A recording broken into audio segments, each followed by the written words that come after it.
نبی کے حسن کرم کا جلوہ، بطول زہرا بطول زہرا۔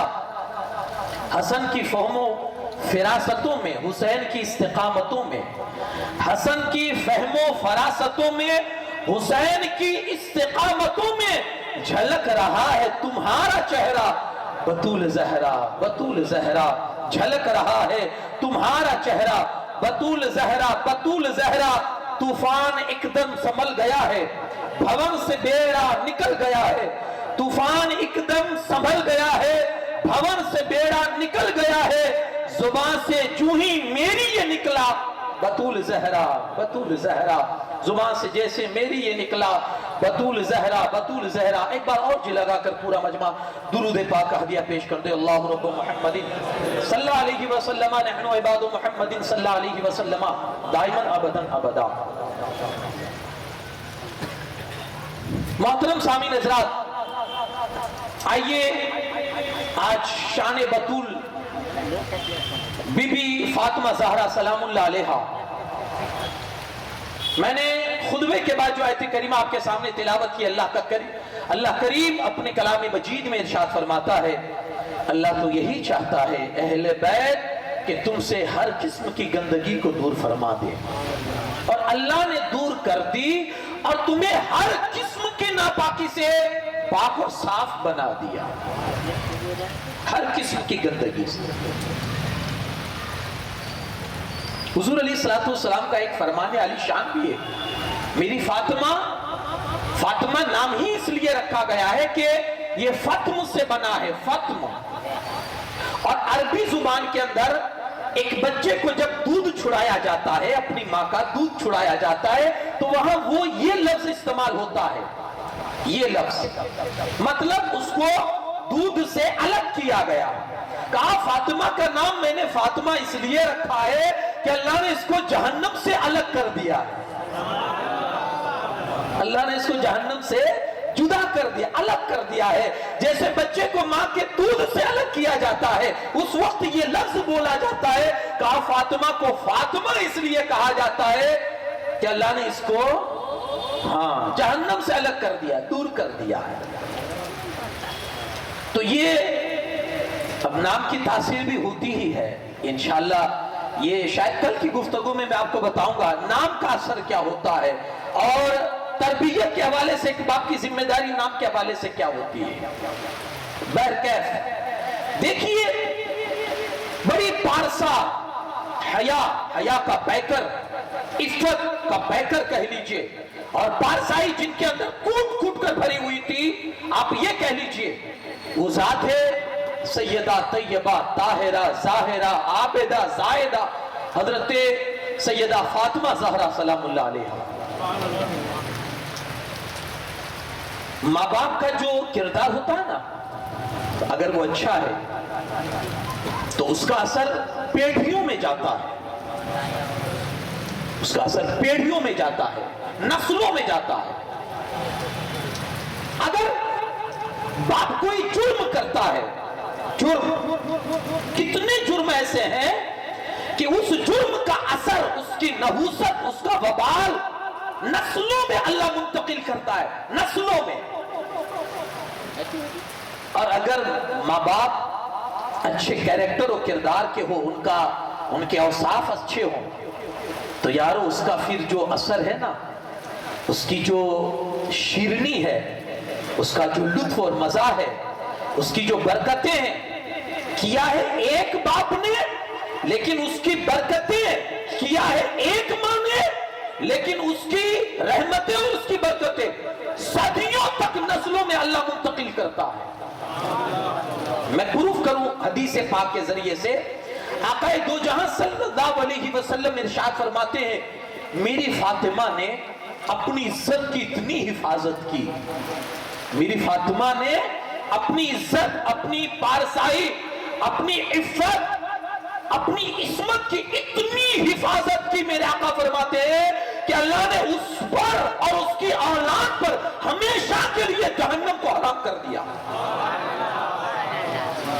کیا ہے ایک ماں نے عزت کی حفاظت کی ہے، ایک ماں نے، اللہ نے اس ایک ماں کی برکتیں، اس کے حفاظت کرنے کی برکتیں، اس کی پارسائی کی برکتوں کو اللہ نے کتنی نسلوں میں پہنچا دیا کہ قیامت تک کے لیے اللہ کے رسول فرماتے ہیں عزت تو میری بیٹی فاطمہ نے اپنی پارسائی کی اللہ نے اس پر اور اس کی آنے والی قیامت تک کی نسلوں پر اللہ نے دوزخ کو حرام کر دیا ہے۔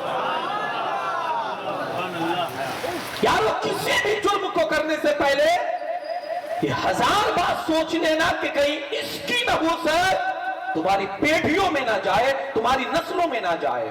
اور ہاں جب نیکی کرنا تو اس ارادے سے کرنا کہ میں کروں گا، پھل میری اولاد اور میری نسلیں کھائے گی۔ ہاں نیکی کا بھی یہ فائدہ ہے، جیسا کہ میں نے حدیث سے بتایا، عزت اور پھر اس کی پارسائی کی کہانیاں کیا سناؤں میں۔ ہاں یارو کہ ماہ و ماہر بھی جس کی عزت کا خیال اور اس کا احترام کرتے تھے کہ یارو اس نے جو اپنی پارسائی کی حفاظت کی ہے کہ کوئی یہ نہیں کہہ سکتا کہ کسی نے ان کے آنچل کے دوپٹے کے کونے کو دیکھا ہو یا کسی نے فاطمہ زہرا سلام اللہ علیہا کے بالوں کی سیاہی کو دیکھا ہے۔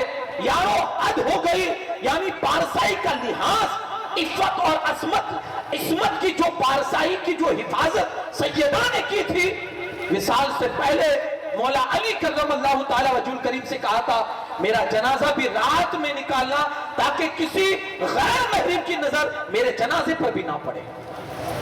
یہ وہ پارسائی تھی۔ میرے مصطفیٰ فرماتے ہیں اللہ نے اس پارسائی کی لاج رکھتے ہوئے اللہ نے اس کی پوری نسلوں پر قیامت تک دوزخ کو حرام کر دیا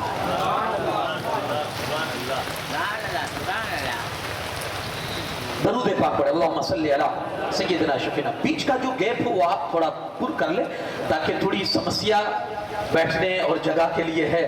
ہاں کسی کے لیے جب آپ جگہ خالی کریں گے اللہ آپ کے لیے جنت میں جگہ کشادہ کرے گا۔ سبحان اللہ، درود پاک پڑھیں اللہم صلی علی سیدنا شفینا نبینا مولانا محمد کما تحب و ترضا بی ان تصلی علیہ صلاۃ و سلام علیک یا رسول اللہ۔ بیٹھے بیٹھے ہی تاکہ ڈسٹربنس نہ ہو اور تقریر بھی جاری اور ساری رہے۔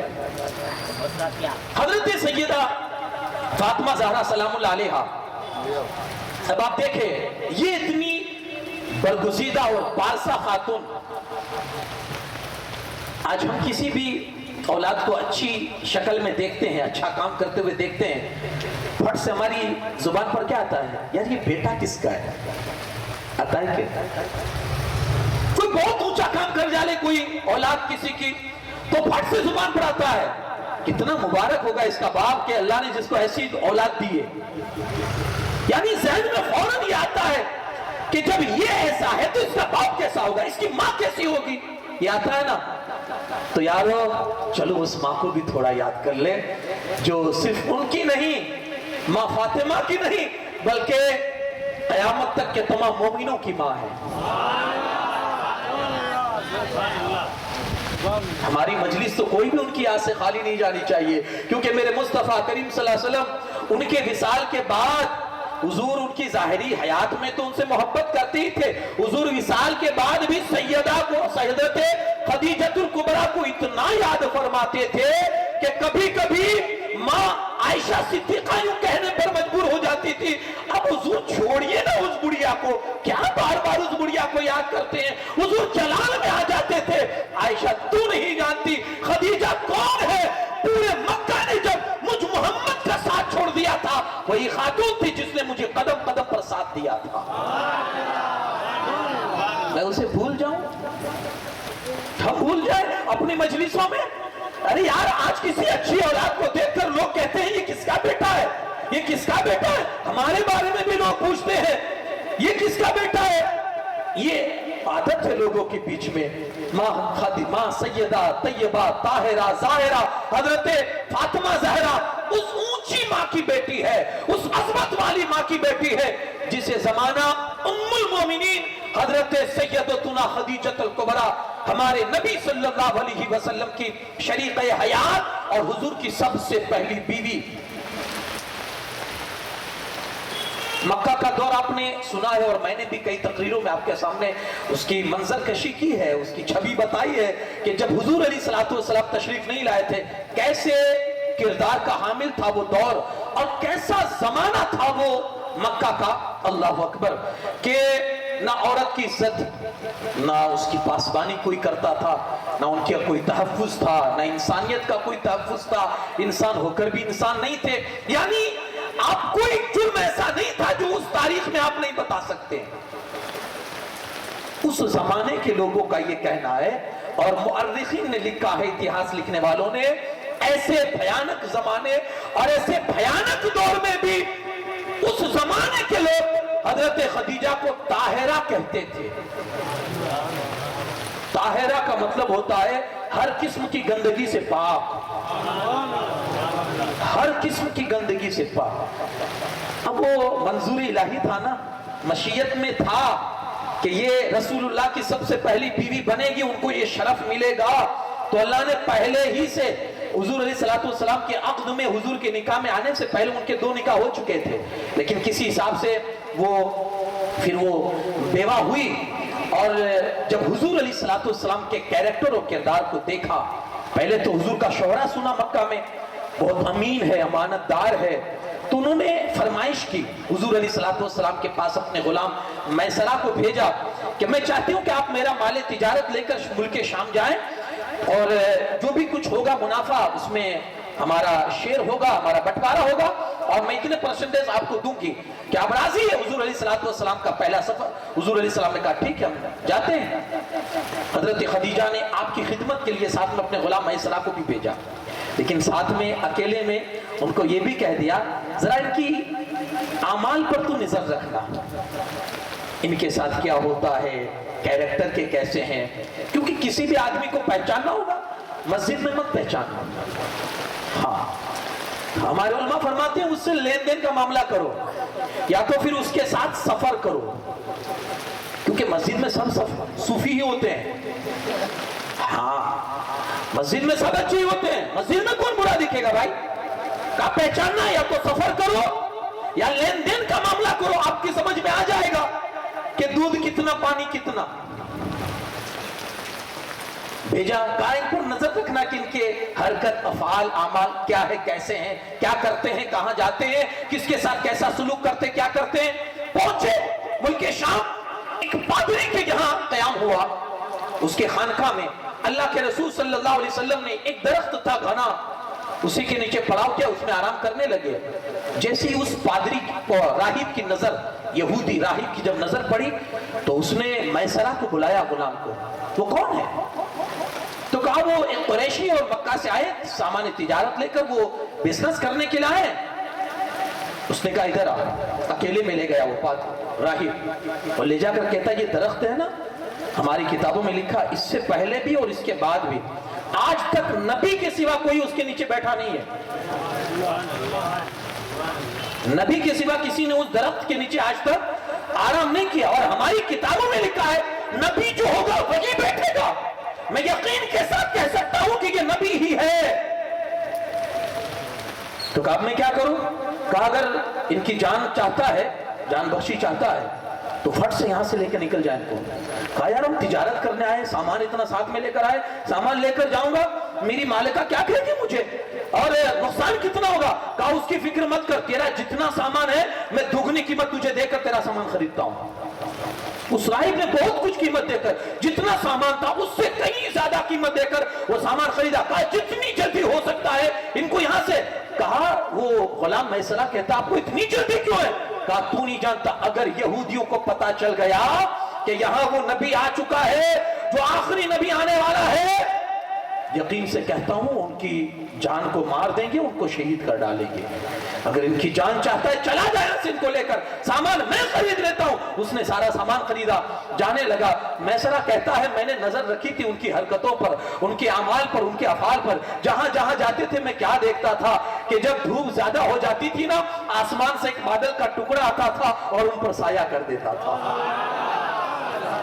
اب ایسے کئی کمالات، کئی معجزات، اور سب سے بڑا معجزہ تو یہی کہ جو راہب نے اس کو حیرت میں ڈال دیا تھا کہ یہ نبی آخر الزمان ہے۔ ساری چیزیں جا کر جب میسرہ نے حضرت خدیجہ کو سنائی، ان کے دل میں حضور سے بیاہ کرنے کا شوق پیدا ہوا کہ اب ایسے آدمی سے شادی کر لینی چاہیے۔ اس سے پہلے بھی حضرت خدیجہ کے پاس بہت سے پیغامات آئے، شادی کی آفر آئی، لیکن آپ نے انکار کر دیا، میں شادی نہیں کرنا چاہتی۔ لیکن جب حضور کے کردار کو دیکھا نا، یارو کردار ایسا بناؤ کہ ہر لڑکی تمہارے پاس نکاح کا پیغام بھیجنے کے لیے تیار ہو۔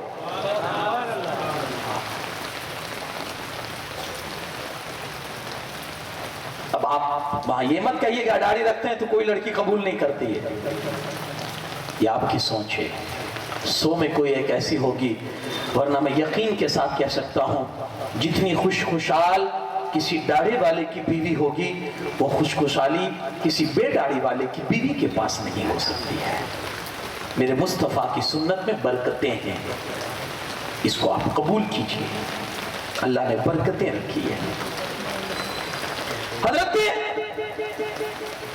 خدیجہ دل ہی دل میں متاثر ہو گئی، حضور علیہ السلام سے پیغام بھیجا۔ اللہ کے رسول صلی اللہ علیہ وسلم نے فرمایا میں ڈائریکٹ فیصلہ نہیں لے سکتا، اپنے چچا اور جو گھر کے وڈیل تھے، سنے میرے نوجوان، جو لو میرج میں زیادہ دھیان دیتے ہیں، کیا کہا؟ میں اپنے وڈیلوں سے بات کروں گا، اپنے گھر کے بزرگوں سے۔ یہ وہ فیصلہ تو نہیں ہے کہ ایسے ابھی کوئی چیز خریدی اور بیچی اور ہو گیا، یہ زندگی بھر کا فیصلہ ہے، میں تو نہیں لے سکتا۔ یہ حضور علیہ السلام کے ورڈ تھے کہ میں اپنے بزرگوں سے بات کروں گا۔ اس کے بعد حضرت ابو طالب سے بات کی، انہوں نے اپنے گھر میں سب سے بات کی، کیونکہ وہی ذمہ داری میں تھے، اللہ کے رسول صلی اللہ علیہ وسلم کی کفالت میں تھے۔ بات ہوئی، رشتہ بہت اچھا تھا، بھلا کون انکار کرتا۔ شادی کے لیے سب تیار ہو گئے۔ یہاں چل کے ایک میسج ان نوجوانوں کے لیے ہے جو اپنی پسند کا زیادہ خیال کرتے ہیں، یارو ماں باپ پر ڈال دو، اللہ زندگی پر برکتیں رکھے گا۔ کیسی برکتیں تھی یارو، حضور علیہ السلام کے اس رشتے میں کیسی برکتیں تھی۔ حضور نے ڈائریکٹ قبول نہیں کیا، کہا میں اپنے وڈیلوں کو چھوڑتا ہوں، میں اپنے بزرگوں کو چھوڑتا ہوں۔ بزرگوں نے جب ایکسپٹ کیا، جب قبول کیا اور ہاں کی، حضور راضی ہوئے۔ برکتیں اللہ نے کتنی رکھی اس رشتے میں کہ انہی برکتوں میں سے ایک برکت کا نتیجہ سیدہ طیبہ حضرت فاطمہ بھی ہے۔ ہاں، یہ برکت کا اندازہ آپ کو آج نہیں ہوگا، یہ برکت کا اندازہ آپ کو میدان محشر میں ہوگا، جب سیدہ طیبہ کے صدقے اللہ ہمیں جنت عطا فرمائے گا، تب یہ برکتوں کا آپ کو اندازہ ہوگا۔ تو اس میں برکت ہے، آپ اس کو اہمیت دیں، ماں باپ کے رشتوں کو، ماں باپ کی پسند کو۔ پہلے ابھی تک بہت سارے پریوار میں، ہمارے ہاں بھی ایسا ہے، ہمارے ہاں بچے کو پوچھا ہی نہیں جاتا ہے، وہ تو ہو جاتی ہے سب بات پکی، اس کے بعد پتا چلتا ہے کہ آپ کی سگائی ہو چکی ہے، بات پکی ہو چکی ہے، نہ دیکھنا نہ پوچھنا نہ وہ۔ تو یار اس رشتوں میں برکتیں بھی ہوا کرتی تھی، اب تو 10 چکر تو دیکھنے کے ہوتے ہیں۔ اور سب سے پہلی شرط یہ ہوگی موبائل دیا جائے گا، وہ بات کرے گا۔ کون سی بات کرے گا بھائی؟ انہی باتوں نے کتنے گھر توڑوا دیے۔ اچھا سب ہم قبول بھی کرتے ہیں، لیکن جب عمل کی باری آتی ہے نا تو سب سائیڈ ہو جاتے ہیں۔ یہ سب ایکسپٹ بھی ہے کہ بھائی یہ سب گھوٹالے ہی ہے، اور اس سے رشتے ٹوٹتے ہی ہیں، اس کا کوئی فائدہ ہی نہیں، بینیفٹ ہے ہی نہیں، سوائے سائیڈ ایفیکٹ کے، نقصان کے ہے ہی نہیں۔ لیکن پھر بھی ہم اب ایک ہی چیز ہے، اب اس سسٹم کو اگر آپ ختم کرنا چاہتے ہیں تو ایک علاج ہے، کیا جانتے ہیں آپ؟ کہ جب آپ بات پکی کرنے جاؤ نا، اسی وقت نکاح کروا دو۔ سولوشن، اگر آپ کو قبول ہوئے اچھا لگے تو لیجئے گا، ورنہ یہ رکھ کے چلے جائیے۔ سولوشن، کیونکہ ہماری رواجات نے آج ہمیں بہت دور کر دیا ہے، اور کتنوں کے گھروں کو توڑ دیا ہے اسی سسٹم اور رواج نے۔ سر منہ میٹھا ہوا، جھٹ سے لڑکے کی طرف سے موبائل گیا، پہلی ڈیمانڈ ہے لڑکی کی طرف سے، بات ہوگی لڑکی سے، حالانکہ شریعت کے اعتبار سے اگر آپ دیکھیں تو جائز ہی نہیں ہے، حرام ہے، جب تک کہ وہ شادی میں نہیں آتی حرام ہے بات کرنا۔ تو اب اس حرام سے بچنے کے لیے یہی اپائے ہے کہ آپ جب وہ نکی ہونے کے لیے آئے، بات فکس ہو، اسی وقت ایجاب و قبول کروا دو، نکاح کروا دو۔ بھلے پھر آپ رخصتی 2 سال کے بعد کرو، اپنی لڑکی کو 2 سال کے بعد بھیجو، 3 سال کے بعد بھیجو، جو بھی آپ کی سسٹم ہے، لیکن نکاح اس وقت آپ کروا دیں گے کہ جو کچھ بھی معاملہ ہوگا وہ جائز کی صورت میں ہوگا نا، پھر حرام میں تو نہیں ہوگا۔ پھر وہ بات کرے، پھر وہ گھومنے جائیں کہیں، پھر وہ رہے عید برات میں کہیں اکیلے پھر گھومنے کے لیے جائیں، تو سارے خرافات تو نہیں ہوں گے، وہ خرابیاں نہیں ہوں گی، وہ حرام کاریاں نہیں ہوں گی۔ تو یہ اپائے ہے کہ اگر کوئی کرنا چاہے تو اس حساب سے اپنی اولاد کو حرام کاری سے بچا سکتا ہے۔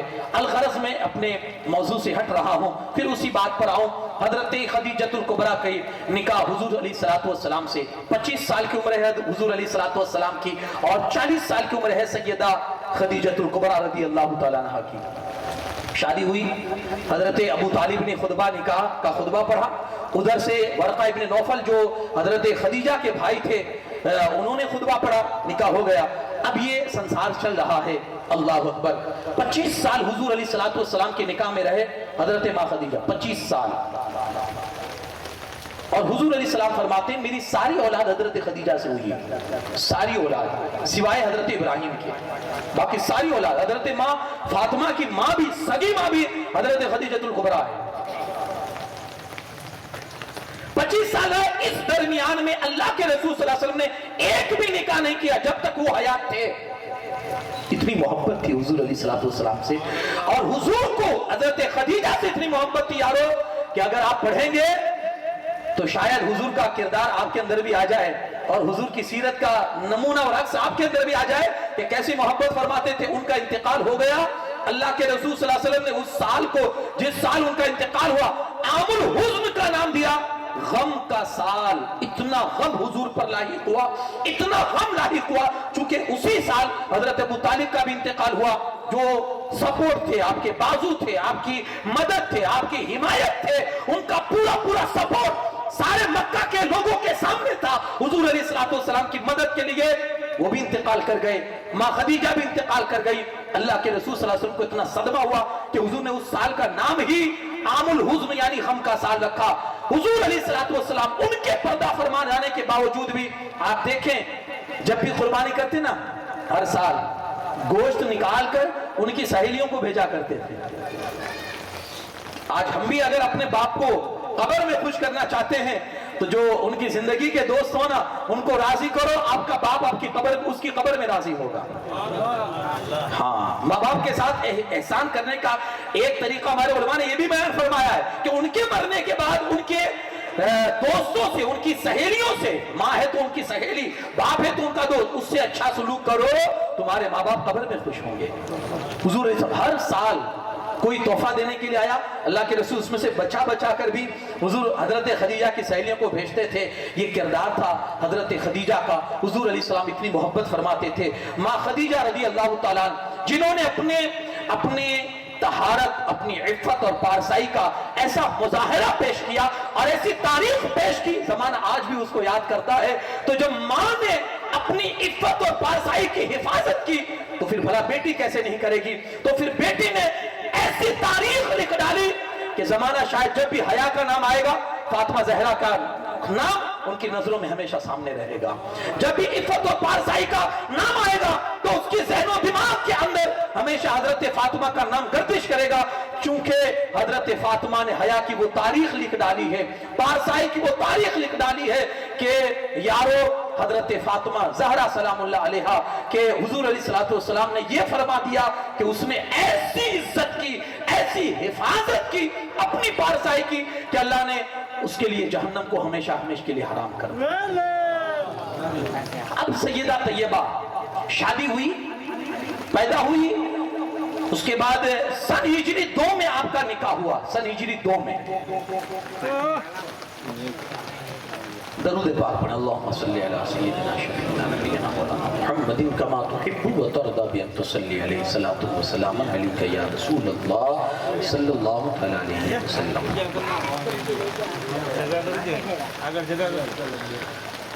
سن ہجری 2 میں مدینہ الرسول میں شادی ہوئی، اور شادی کے واقعات تو آپ بارہا سنتے ہیں کہ کس انداز سے حضرت سیدہ طیبہ کی شادی ہوئی۔ اور ایسا سمجھ لیجئے کہ اشارہ ہی تھا قدرت کی طرف سے کہ حضرت علی کے ساتھ ان کی شادی کی جائے. سن 2 میں شادی ہوئی اور شادی اچھی طرح سے مطلب ہوا. شادی ہوتے ہی جب اپنے باپ کے گھر سے نکل کر مولا علی کے گھر پر تشریف لاتی ہے حضرت سیدہ. اب زندگی دیکھے اور یہ زندگی پیش کر کے میں آج کل کی عورتوں اور بہوؤں کو اور جو بیاہ کر اپنے سسرال میں جاتی ہے ان کے لیے حقیقت میں ایک مثالی زندگی ہے حضرت سیدہ کی زندگی. کیسے زندگی گزاری گئی؟ بالکل فاقہ کی زندگی. تنگ دستی کا حال یہ تھا ان کے گھروں میں اور یہ ان کے اختیاری تھے. یہ بھی یاد رکھیں یہ ساری چیزیں اختیاری تھی ورنہ وہ تو وہ ہے کہ زمانہ ان کے نام کا صدقہ کھاتا ہے. وہ تو وہ ہے زمانہ ان کے نام کا صدقہ کھاتا ہے. تو پھر یہ ساری چیزیں اختیاری تھی ان کی پسند سے تھی. کہ فاقی کا عالم کیا تھا؟ اللہ اکبر. ایک دن ایسا ہوا کہ حسنین کریمین نے کھانا کھا لیا. سیدہ طیبہ کی عادت تھی کہ وہ ہمیشہ سب سے اخیر میں کھاتی تھی. کھانے کا وقت ہوا سب نے کھا لیا گھر میں. وہ کھانا لے کر بیٹھی. ابھی پہلا لقمہ لیا تھا منہ کے قریب کیا تھا دروازے پر سائل آیا. اللہ کی بیٹی کو سلام ہو 2 دن سے بھوکا ہوں کچھ کھانے کے لیے دے دو. 2 دن سے بھوکا ہوں. یارو ہو سکتا ہے کہ ہمارے ساتھ بھی کبھی ایسا ایک تجربہ ہوا ہو کہ ہم کھانے بیٹھے ہو اور مانگنے والا ہمارے دروازے پر کھڑا ہو تو ہم اس کو 5 منٹ کا ویٹ کرنے کے لیے کہتے ہیں 5 منٹ کے لیے بیٹھو ابھی ہم کھا لیں اس کے بعد تمہیں دیتے ہیں. شاید ہمارے ساتھ یہ تجربہ ہوا ہو. سیدہ کے گھر کی اس داستان کو آپ سنیں اور ان کے گھر کے رسم و رواج کو آپ سنیں. سائل آتا ہے لقمہ اٹھایا ہے کھانے کے لیے بھوک شدت کی ہے آواز آتی ہے اللہ کی بیٹی کو اللہ کے رسول کی بیٹی کو اللہ کے رسول کی بیٹی کو سلام ہو. 2 دن سے فاقہ ہے یا 2 وقت سے فاقہ ہے کچھ دے دو نا. لقمہ رکھتی ہے اور رکھنے کے بعد کہتی ہے بیٹا حسن آؤ اور یہ سارا کھانا اٹھا کر اس کو دے دو. امام حسن اگرچہ بچپن کا زمانہ تھا لیکن شعور تھا کیونکہ ان کا بچپن ہمارے بچوں کے بچپنے جیسا نہیں تھا. ارے یار وہ تو بچپن کے زمانے میں مدینہ میں چلتے تھے ستاروں کو پڑھا کرتے تھے. وہ بچے تھے تو بچپن کے آپ وہ بچپن کا قیاس مت کرنا کہ بچے تھے نہیں یار. بچپن کے زمانے میں یہ حال تھا کہ جب رسول اللہ صلی اللہ علیہ وسلم کا وصال ہوا تب حضرت امام حسن کی عمر 6 سال 7 سال کے اندر میں تھی. 6 سال 7 سال کے اندر میں تھی. لیکن کئی حدیثوں کی کتابوں میں ایسی ہے کہ جس کو ڈائریکٹ امام حسن رسول اللہ سے روایت کرتے ہیں. یار بسم اللہ صحیح نہیں پڑھ پاتا ہمارا بچہ اور وہاں 7 سال کی عمر میں حدیث کو روایت کرنا یہ سبجیکٹ آپ کا نہیں آپ نہیں سمجھیں گے. ہم اس فیلڈ میں ہم جانتے ہیں کہ حدیث روایت کرنا یعنی ڈائریکٹ امام حسن یوں کہے میں نے رسول اللہ سے یہ فرماتے ہوئے سنا ہے. اللہ نے کیسی یادداشت عطا فرمائی ہوگی. بچپن کا زمانہ ہے امام حسن کا. ان کو بھی تھوڑا تجسس ہوا کہ ماں ایک ٹکڑا تو کھا لے. دے دیتے ہیں سائل کو کون سے جلدی ہے 2 وقت کا تھوڑا تو کھا لے آدھا دے دے آدھا کھا لے کچھ تو کر لے. کہا بیٹا میں تو 1 وقت سے بھوکی ہوں وہ بیچارہ 2 وقت سے بھوکا ہے شاید مجھ سے زیادہ ضرورت اس کو ہے بیٹا سب اٹھا کر اس کو دے دے. ایسی فاقے کی زندگی. کبھی کبھی جب ہمت ہار جاتی تھی یارو صبر کی بھی ایک حد ہوتی ہے لیکن وہ تو صابرین میں سے تھے. لیکن جب حد سے زیادہ وہ ہو جاتا معاملہ تو مولا علی کہتے جاؤ نا اپنے بابا کے گھر. ان کے پاس کتنا مال غنیمت آتا ہے. دیکھو تمہارے ہاتھ تو دیکھو چکی پیستے یہ ہاتھوں کے اندر جو گڈھے پڑ گئے پانی اٹھاتے مشکیزے میں یہاں چھالے پڑ گئے کمر زخمی ہو چکی ہے. اب جا کر کہو نا کہ 1 غلام تو دے دو. اتنا مال غنیمت آتا ہے 1 غلام تو دے دو سپورٹ ہو جائے گا مدد ہو جائے گی ہیلپ ہو جائے گی. ہمت کر کے جاتی تھی لیکن دروازے سے شرم کے مارے پلٹ آتی تھی.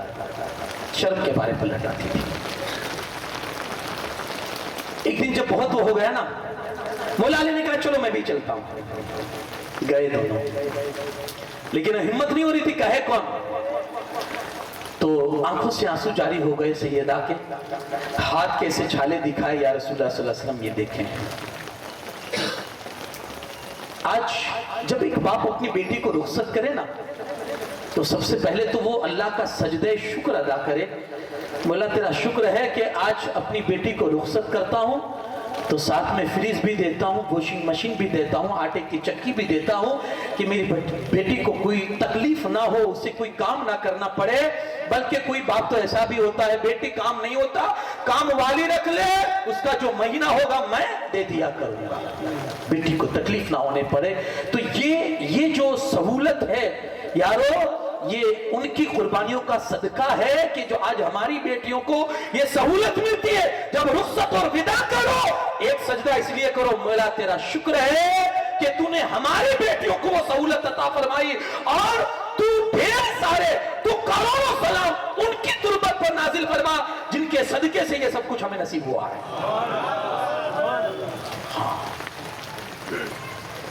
تو چھالے دکھائے حضور کو، یا رسول اللہ یہ دیکھیں۔ کہا بیٹی کہنا کیا چاہتی ہو؟ یا رسول اللہ اتنے غلام آپ کے پاس مال غنیمت میں آتے ہیں، اتنی لونڈیاں آتی ہیں، باندیاں آتی ہیں، ایک عطا فرما دے تو تھوڑا سپورٹ ہو جائے، زندگی تھوڑی آسان ہو جائے گی۔ اللہ کے رسول صلی اللہ علیہ وسلم فرماتے ہیں بیٹی، وہ اصحاب صفہ جو ہے نا چبوترے والے، وہ کچھ مدینہ پاک مسجد نبی شریف میں چبوترا تھا، چبوترا جس پر کچھ اصحاب وہیں رہتے تھے، انہوں نے اپنے آپ کو وقف کر دیا تھا علم سیکھنے کے لیے، حضور کی صحبت میں بیٹھنے کے لیے۔ ان کا کوئی پیچھے تھا نہیں، مل جاتا تو کھا لیتے، نہیں ملتا تو صبر کر لیتے۔ اللہ کے رسول صلی اللہ علیہ وسلم فرماتے ہیں بیٹی ابھی چبوترے والوں کا بھی انتظام میں نہیں کر سکا، تمہیں کہاں سے دوں گا، جاؤ بیٹی صبر کرو۔ ہماری بیٹی اگر کوئی ایسی کمپلین لے کر ہمارے پاس آئے، دل پر ہاتھ رکھ کے بتائیں، آپ لون لے کر بھی کریں گے کہ انتظام نہیں کریں گے؟ قرضہ لے کر بھی آپ انتظام کریں گے یا نہیں کریں گے؟ بیٹی کو تکلیف نہ ہونے پائے۔ یارو اللہ کے رسول صلی اللہ علیہ وسلم بھی محبت فرماتے تھے اپنی بیٹی سے، اور کتنی محبت فرماتے تھے۔ مولا علی نے پوچھ لیا حضور ہم دونوں میں آپ کو سب سے زیادہ پیارا کون ہے؟ حضور فرماتے ہیں فاطمہ مجھے سب سے زیادہ پیاری ہے اور تو مجھے سب سے زیادہ عزیز ہے۔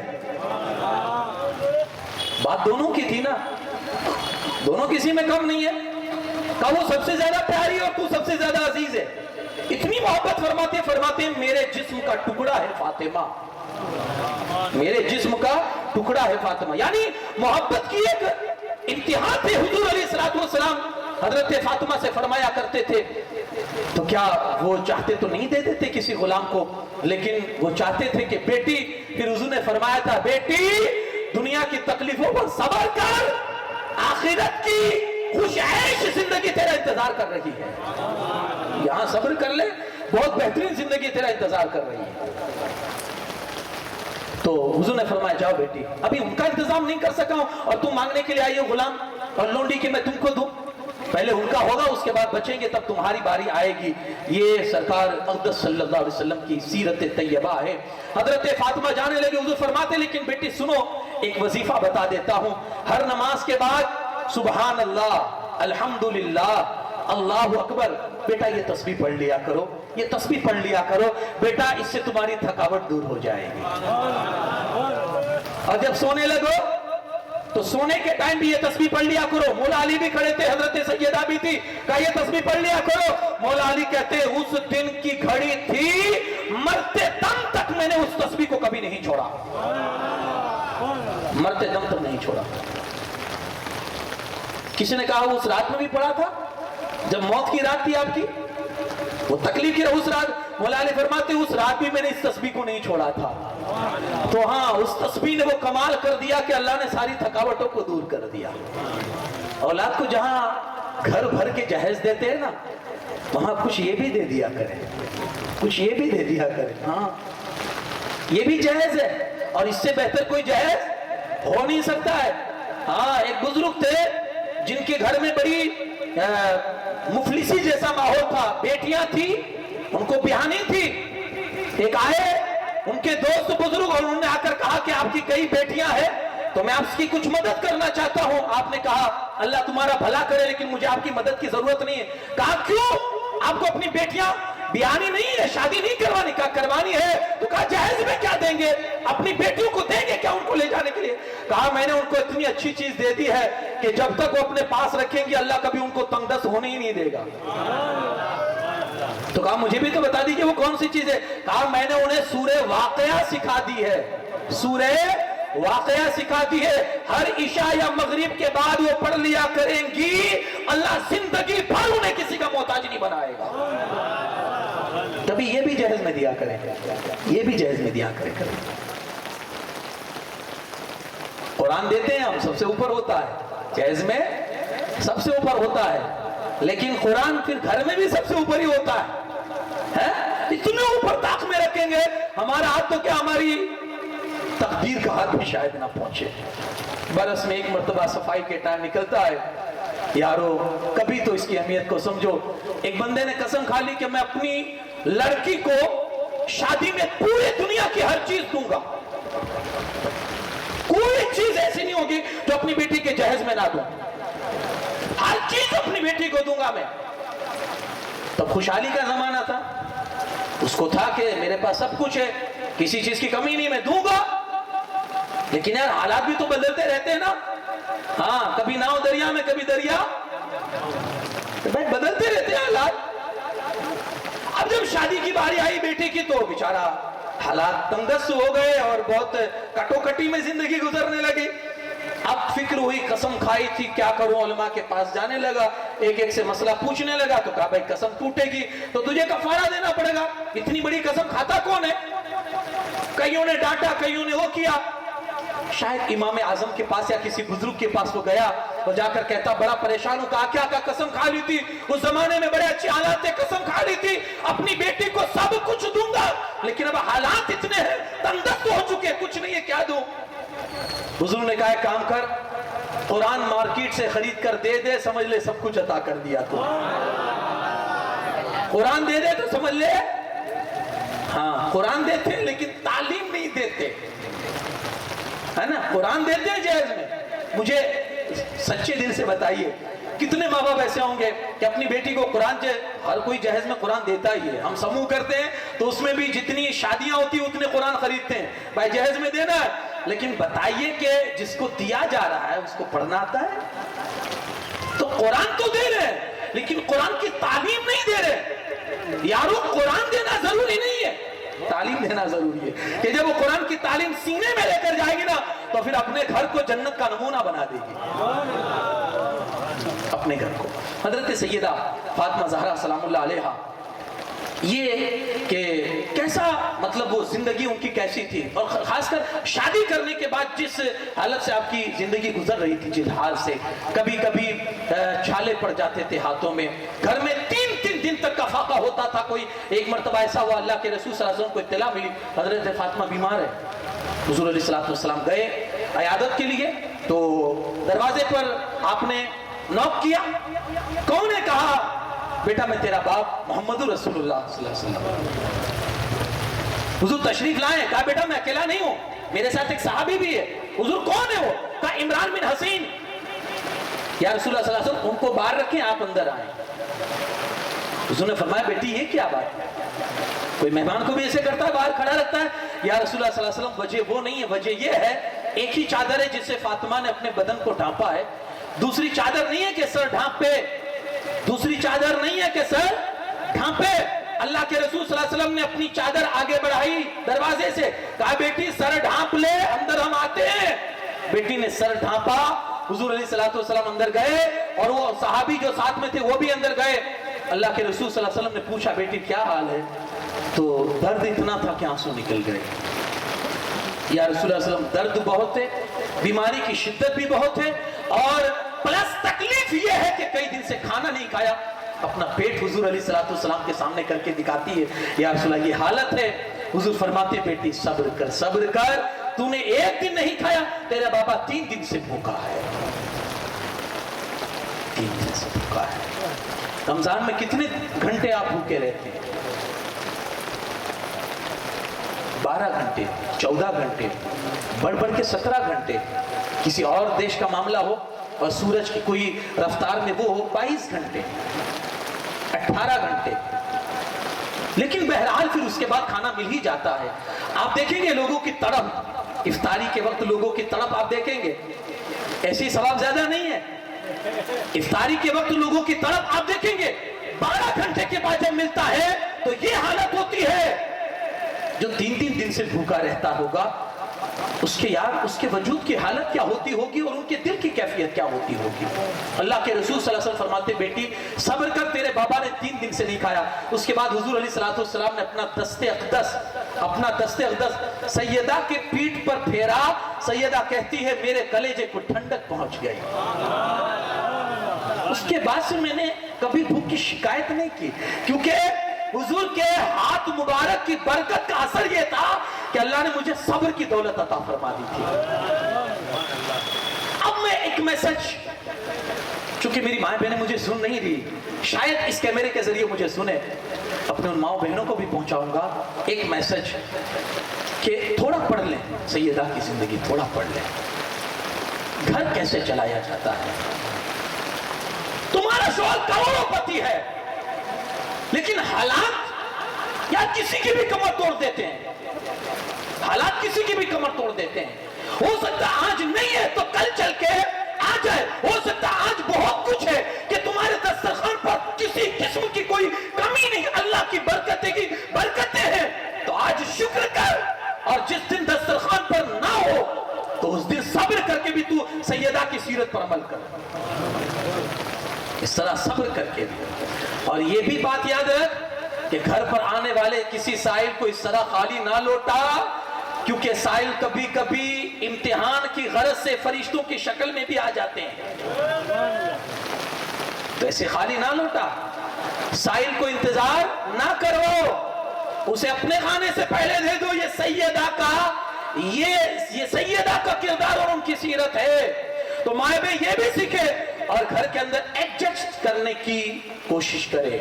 کئی گھر اس لیے ٹوٹتے ہیں کہ یہاں 20 سال تک مہارانی بن کے رہی، باپ نے کسی قسم کی کوئی کمی نہیں چھوڑی. 2000 کا سوٹ چاہیے، 2000 کا سوٹ لا کر رکھا. بھائی ہمیشہ غلاموں کی طرح بہن کے سامنے کھڑا رہتا تھا. بہن کے منہ سے نکلا نہیں کہ بھائی نے لا کر موجود نہیں کر دیا. یعنی ایسی لاڈ سے پالی ہوئی، ناز و نخرے میں پالی ہوئی. جب 20 سال یہاں ایسے نخروں کے ساتھ جب اس کی پرورش ہوتی ہے اور جب اپنے سسرال میں جاتی ہے تو وہ میکا تو نہیں ہوتا نا. سسرال ہے. اب یہاں مہارانی تھی تو وہاں تھوڑا نوکرانی جیسا فیلنگز آئے گی. نوکرانی جیسی، جھاڑو بھی ہاتھ سے لگوانی ہے، پوتے بھی ہاتھ سے لگوانے ہیں، روٹیاں بھی خود بنوانی ہے، سب کچھ خود کرنا ہے. تو تھوڑا ڈیفیکلٹ ہو جائے گا، اس کے لیے مشکل ہو جائے گا کہ یار میرے باپ نے. اب وہ پھر کیا کرتی ہے؟ ماں نے تعلیم نہیں دی، ماں نے تربیت جہیز میں نہیں دی، کوئی چیز نہیں دی ہے، تو اب جا کر وہ ساس سے پھر وہ مقابلہ کرتی ہے. آج تک میرے باپ نے کبھی روٹی نہیں بنوائی مجھ سے، آج تک میں نے کبھی اپنے باپ کے کپڑے نہیں دھوئے، تو میں تمہارے کہاں سے دھلوں گی؟ میری ذمہ داری میں صرف میرا شوہر ہے، تم کون ہوتے، یہ کون ہوتے؟ اب یہ زبان درازی گھر کے ماحول کو تتر پتر کر دیا جاتا ہے. سیدہ فاطمہ زہرا سلام اللہ علیہا گئی رخصت ہو کر اپنے سسرال میں مولا علی کے گھر پر. یارو میں تھوڑی سی جھلک ان کی زندگی کی آپ کے سامنے رکھتا ہوں. حضرت سلمان فارسی کہتے ہیں کہ ایک دن میں گیا سیدہ کے گھر پر، میں گیا تو میں نے دیکھا کہ سیدہ کے بچے اطمینان سے گہری نیند میں سوئے ہیں. سیدہ ایک ہاتھ سے پنکھا چلا رہی ہے اور زبان ذکر الہی جاری ہے، زبان پر ذکر الہی جا رہی ہے.